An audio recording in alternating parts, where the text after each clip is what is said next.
the Kremlin from invading Ukraine. It now has 70% of the military forces he would need for a full invasion in place. This as the French president and German chancellor are heading to Moscow and Kiev in an effort to deter the Kremlin from invading Ukraine. Joining us now to discuss all of this, former U.S. ambassador to Ukraine, Ambassador William Taylor. Thank you so much, Ambassador, for being with us. Appreciate your time. Thank you, Jackie. Glad to be here. So I want to start off, you recently told members of the Helsinki Commission that you think Putin will blink.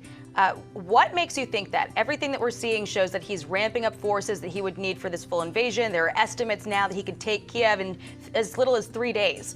So what makes you think that he won't? Jackie, I think President Putin hasn't decided yet. I think what he's told his military is do everything necessary, do everything that you have to do if I, President Putin, were to tell you to go across that border. And they're putting 70%, they'll probably have 100% of the troops necessary to do that. And the Russian military is doing exactly what President Putin said. That is, they're getting all ready. But he hasn't decided yet, I think. And that's the general understanding. He has not decided yet, and that means that he can still be deterred. And so that's what we need to do. And so what he will do, I believe, is he will not want to send his troops across that border. He would like for us to blink. He would like for President Zelensky in Ukraine to blink, or President Biden in Washington to blink, and give President Putin what he wants. And what he's after is Ukraine. And he would like to have Ukraine without that expense, without the cost that is clearly enormous of an invasion. And that cost comes in terms of the financial cost of sanctions, but also the real cost to his army. The Russian soldiers will die. Ukrainian soldiers will die. Ukrainian civilians will die. He will be an outcast. President Putin will be an outcast if he does that. That's a big cost. He would like not to have to pay that cost. He would like to get what he wants, which is Ukraine, without having to pay that. And he's waiting for President Zelensky and President Biden to blink.